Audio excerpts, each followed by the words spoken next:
Here are what I would consider to be the two absolute worst fans that Lakewood ever produced in their entire history.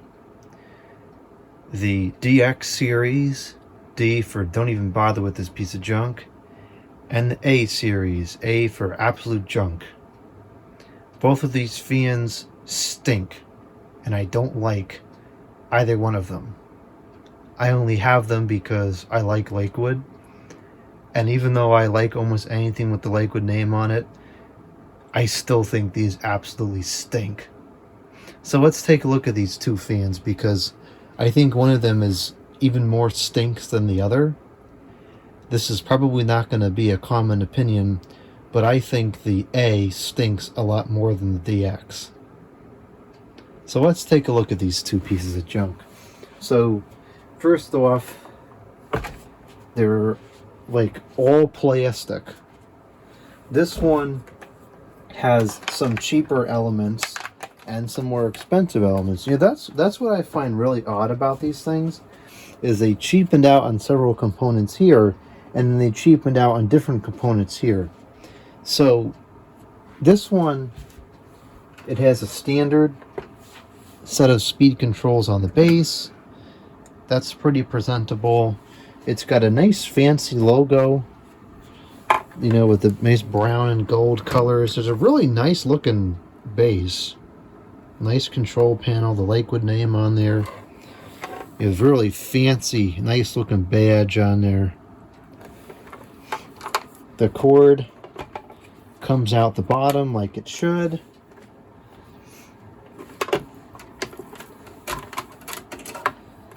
And everything seems fine, you know, with the base. It's got a nice texture on there. It looks kind of, you know, looks kind of durable, kind of industrial.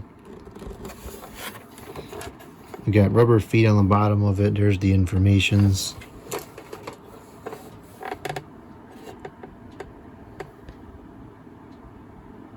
The base is closed like you would expect. And then it just all falls apart when you move up. So we have a guard made entirely of plastic. And this is a plastic that gets brittle over time. There's multiple cracks on the thing. You can see one of them right there. There's another one right there.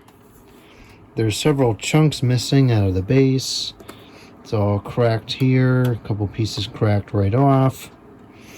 Very, very brittle plastic. If this thing was to tip over, it would be completely shattered, and it wouldn't take much at all to do that. The motor housing is not as bad. It's more of a flexible material. I don't know why they didn't make everything out of that material. And the blade, of course, is a different material, and it too does not seem to be quite as bad as the grill is as far as the brittleness goes. However, it is definitely that hard, kind of shattery plastic, which, in its defense, the Lasco Galaxy fans were also made of that hard shatter plastic, which is kind of comical because some of them even had a sticker on them that said unbreakable, when in reality, if it hit anything while it was running, it would break. Anyways, so the guard is pretty dense. It's not too bad at the edges. You know, a good amount of air is getting through, but right in this area, it's pretty thick, so you're going to get a considerable amount of noise there. Let's take a look at the blade a little bit closer, because the blade itself is not bad. I believe it's the same blade that they used on the box fans, the 12-inch box fans. It's a pretty decent blade. The focus. Okay, we're having a focus freak show. There we go. So it's not a bad blade. It's got a pretty decent pitch to it. The stinking bar is right where I want to look. But, you know, it's not a terrible blade. Not bad. It is press fit onto the shaft, which both of these are, and I don't like that. There are no oil ports to speak of.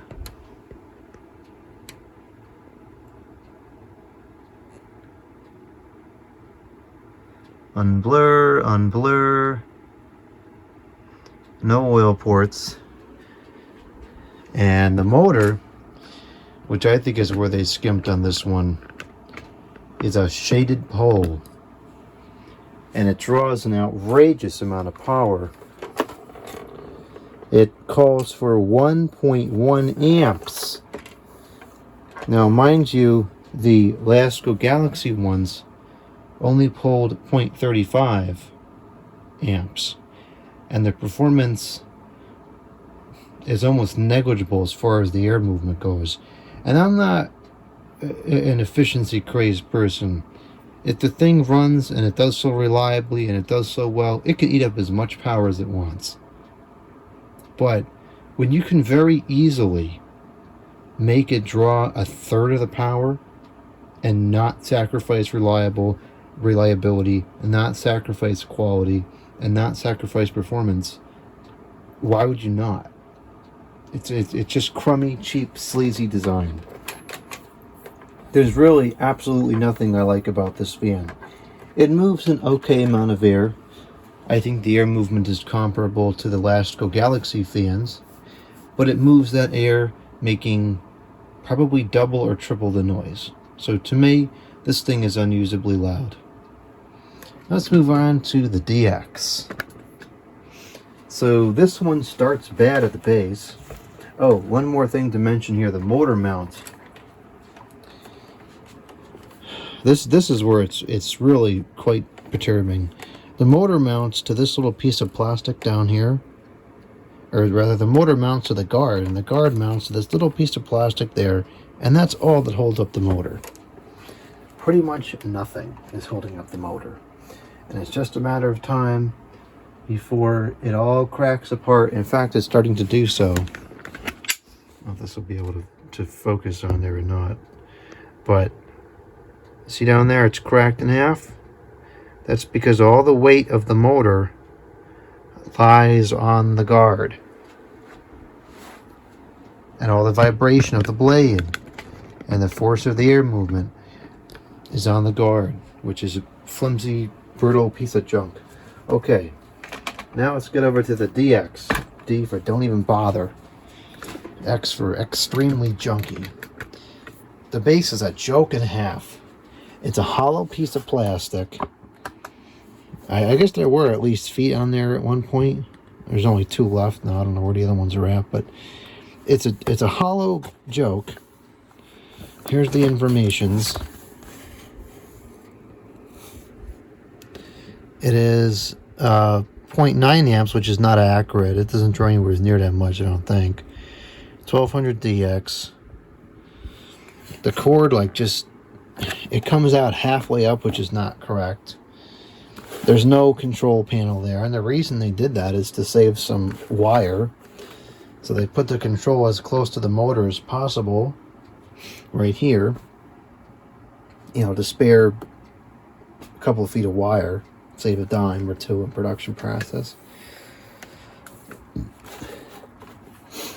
The motor mount is better on this one. I don't know if you'll be able to see it too good or not, but the motor mounts to a metal pipe or a metal post kind of thing. It's not plumbing. It mounts to a metal post which goes into the right into the guard, or not the guard, into the arm there.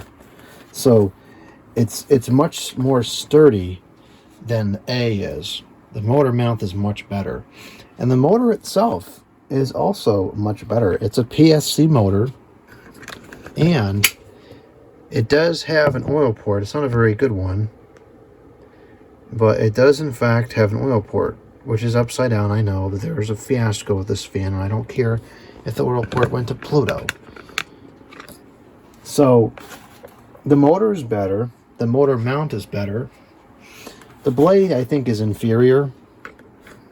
It's not a terrible blade, but it's kind of shallow pitched. Again, we can't really see from the angle that I want to see because the guard is that way, but it's not bad.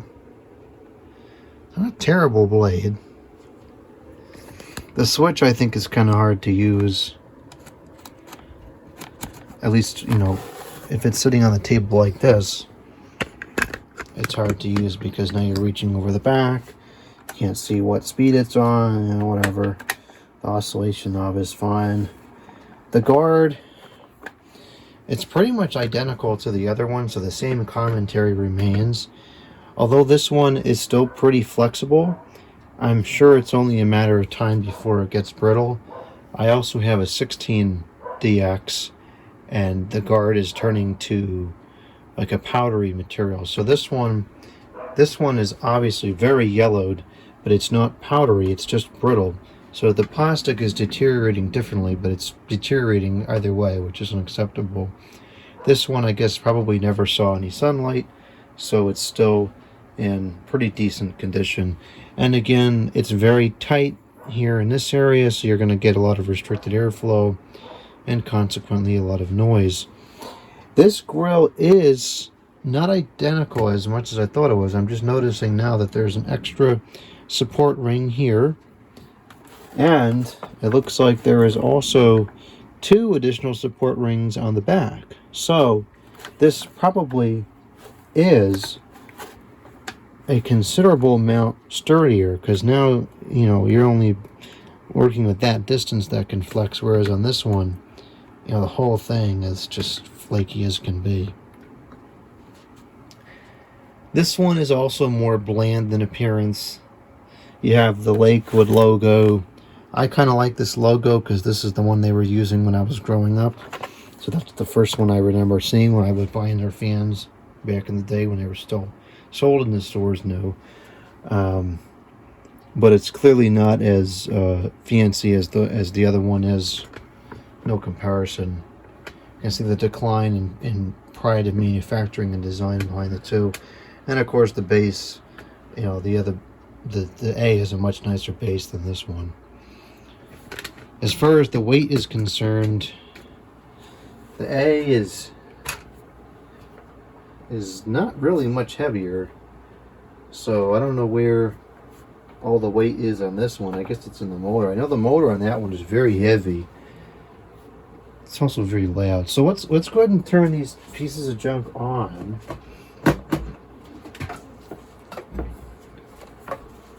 We'll get the kilowatt meters out because I think this is very important. I think the power draw in this case, because we have other units that are comparable but using a fraction of the power, I think the power draw is important to note. Normally I don't really care much about the efficiency, but this is kind of a case where it's ludicrous.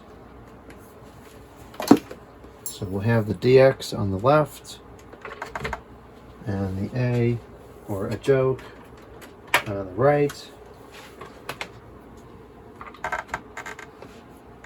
And there's a little bit of a discrepancy in the voltage here. I don't know why that is. I don't really care why that is. It's not what it should be, but that's nothing new. Okay, so let's go to the amps. And let's start with these two on low. We'll start with this one first. Let me unplug this heater so that we can not have any noise interruptions. So here's the A on low. Listen to that nice buzz.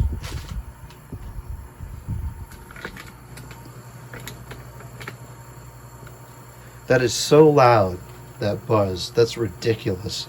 And a lot of them do this. It's very common with these motors. Could it be fixed? Potentially with a revarnish. Who the heck's going to do that? So we're already drawing 0.64 amps, wattage of 53, and a power factor of 0.69. So it's drawing a ridiculous amount of power, and it's marginal airflow at best. Very, very limited, which is good. I like a slow low, and this has that. It's a nice slow low, but this is not 64.64 watts of air movement. This is 0.1 watts of air movement on a better quality fan. Let's see how far the air travels. We'll just go back to here, and it's It's traveling, not bad. It's not impressive, but it's not terrible. All right, let's go up to the medium.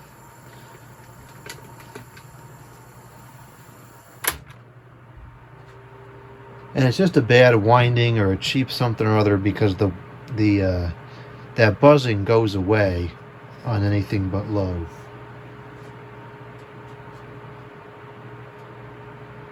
So now we're starting to get a good amount of wind noise. There's a significant motor hum. It's pulling 0.85 amps, 71 the watts with a power factor of 0.7. And the airflow is still pretty mediocre. The speed range on these is not quite right. The low is great, nice calm slow low, but the medium is nowhere near the high. So let's go to the high and you're going to see the difference. So that just took off, and now it's whipping the air out like crazy. Pretty strong. This is drawing 1.03 amps, 90 the watts, and a power factor of 0.71. And as we step back from the fan, the air very quickly gets kind of choppy and inconsistent. We'll go all the way back here.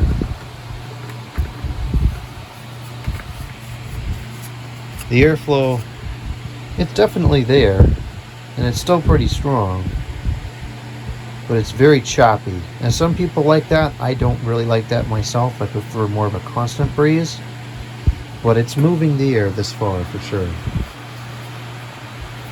The problem is it's just so blaring loud.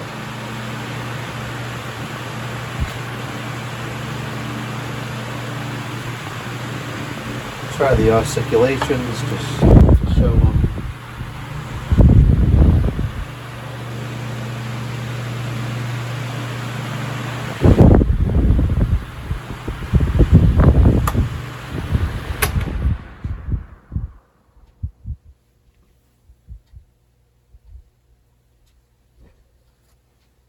So airflow wise, perfectly acceptable performance, but the power drawn is ridiculous and the noise level is completely ridiculous.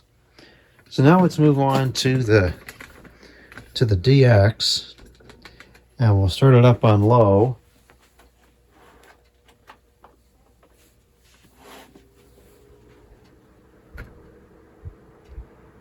And you'll see we have a much better power draw, much more reasonable, at 0.24 amps, 27 the watts, and a power factor of 0.93. This one is more precise with the watts. It shows the tenths too. Interesting. All right, so the fan is kind of noisy already. The motor is loud. You can hear a distinct motor hum. The airflow noise isn't too bad, but it's definitely louder than the Lasco Galaxies. The air movement is pretty gentle coming out of the fan, which is fine. It's good for a low to be gentle. Let's see how we do here across the room. It's not traveling too far.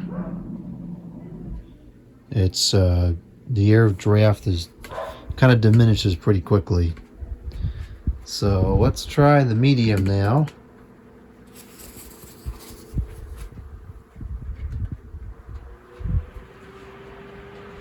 And that went up to 0.28 amps, which is perfectly reasonable.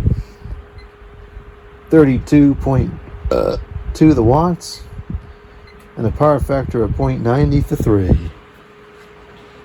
And the airflow, it's not great. It doesn't travel very far. I can feel it across the room, but it's not much to speak of. And even right up front, it's just not that powerful.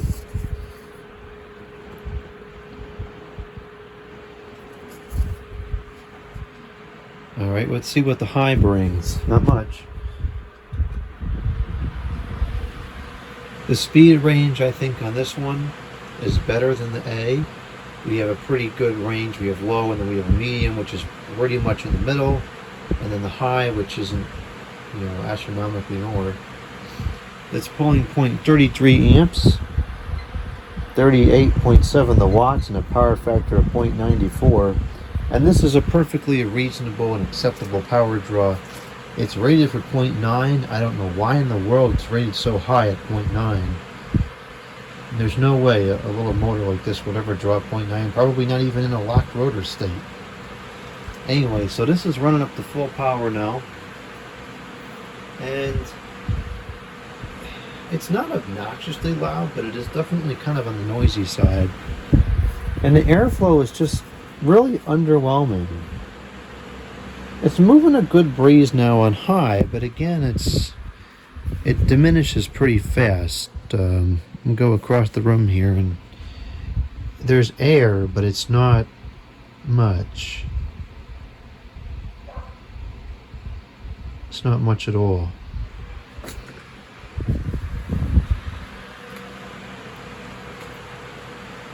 Now let's show the oscillations. They seem to work just fine, but it does definitely go to the left a lot farther than it goes to the right. It doesn't really matter, but it shouldn't be like that. There's no reason that it shouldn't be centered. It's going kind of wonky. I'm not sure if it's something wrong with it or that's just how it is.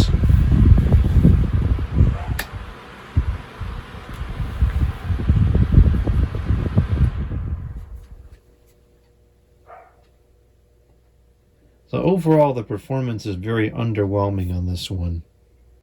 Okay, now we'll turn both of them on at the same time. So we have twice the deployability here. Start with the low. Now I'll try to angle them away from the camera so that we don't get a whole bunch of wind noise in the video.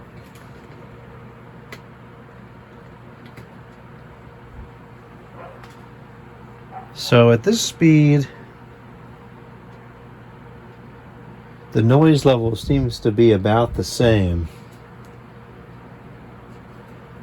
And the airflow,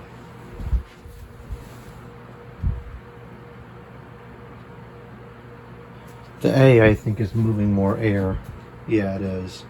The A is moving more air, but it's not moving, you know, 3 times the year. The power draw is really one of the things that really gets me about these fans, because the Lakewood Galaxy ones gave you this performance at this power draw with less noise. Okay, the medium.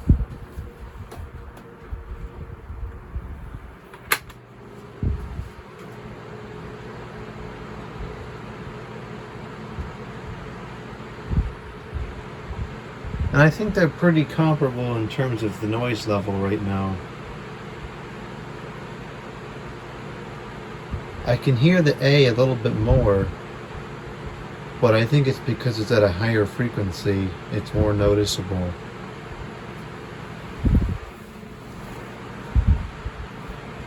The A is putting out more air.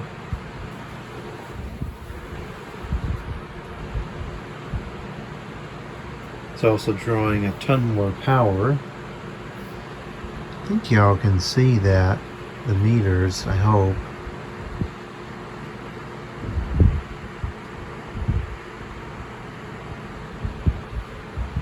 Okay, now we'll go to the high.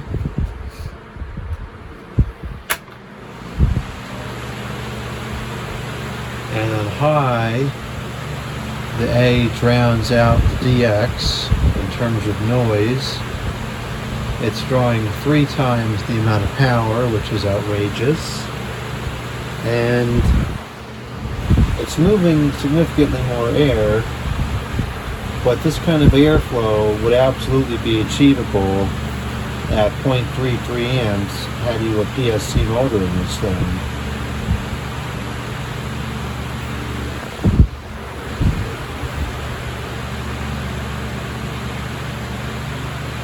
The A moves considerably more air. It's a significant difference. Much more air. So the noise isn't, for nothing, but it's still much louder than it should be. And it draws much more power than it should.